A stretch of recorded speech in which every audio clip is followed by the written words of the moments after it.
Selamat malam Pak, saya Kevin Christian Sudalahi dari kelas 10 IS 3. Saya akan menjelaskan sejarah singkat Prabanan Mesopotamia. Mesopotamia adalah salah satu prabanan tertua di dunia. Letak Mesopotamia berada di wilayah perlembahan yang terletak di antara sungai Tigris dan Efrat. Hulu kedua sungai tersebut berasal dari daratan kecil yang mengalir ke arah tenggara secara paralel, menyisir hamparan terbuka hanya kurang dari 200 mili. Kedua sungai ini saling mendekat. Daerah yang dilalui kedua sungai itu pada umumnya subur, sebab daerah itu merupakan daerah yang berupa tanah hasil endapan air yang dihasilkan dari sungai Tigris dan Euphrat. Hal yang menyebabkan rakyat di sekitar sungai Tigris dan Euphrat adalah makmur dan sejahtera. Kesuburan dan kemakmuran itu membuat iri hati pada bangsa-bangsa lain yang tinggal di tepi-tepi sungai. Timbullah serbuan-serbuan dari luar yang diinginkan memperebutkan air irigasi dan tanah yang baik. Bangsa yang mencapai Prabanan yang layak pertama kali itu di lembah sungai Euphrat dan Tigris.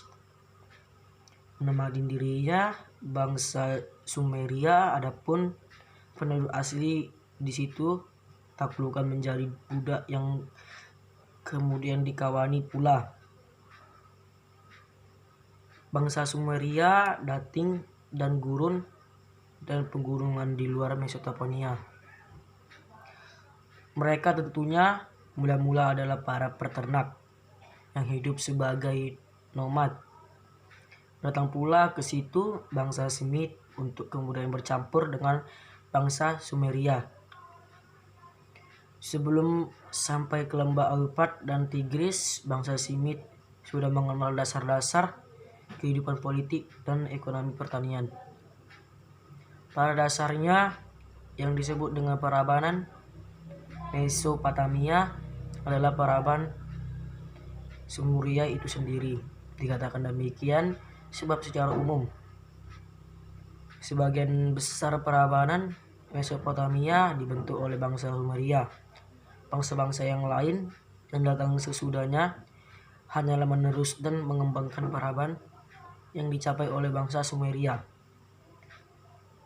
Pola ekonomi bangsa Sumeria lebih sederhana. Negara memberikan kesempatan yang lebih luas kepada usaha yang bersifat individual.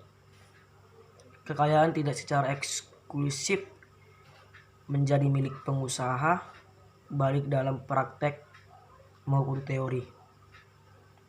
Demikian juga dalam bidang perdagangan maupun industri, tidak deal monopoli pemerintah. Hanya saja karena sebagian besar rakyat berstatus sebagai budak, mereka tidak memiliki kesempatan mengembangkan ekonomi secara bebas. Hanya sedikit mereka yang memiliki dan mengembangkan ekonomi atas nama mereka sendiri. Aktivitas ekonomi sebagian besar bertumpu pada produksi pertanian.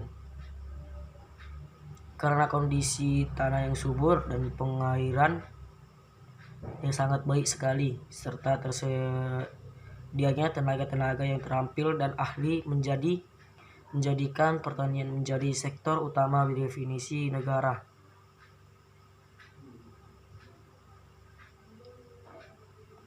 Inti dari hukum Hammurabi adalah pembalasan, misalnya mata ganti mata, gigi ganti gigi. Penerapan hukum ini itu sangat keras. Contoh, jika seseorang melakukan pencurian di sebuah rumah, maka ia harus dibunuh dan dibakar di muka rumah tempat ia melakukan pencurian. Demikian keteraturan masyarakat tercapai karena ketaatan pada hukum. Setelah Hammurabi meninggal dunia kira-kira tahun 1900 SM, Babilonia ditaklukkan oleh bangsa Hittit dari daratan tinggi di sebelah utara Mesopotamia. Sekian video dari saya, Pak. Saya sudah menjelaskan sejarah singkat Prambanan Mesopotamia.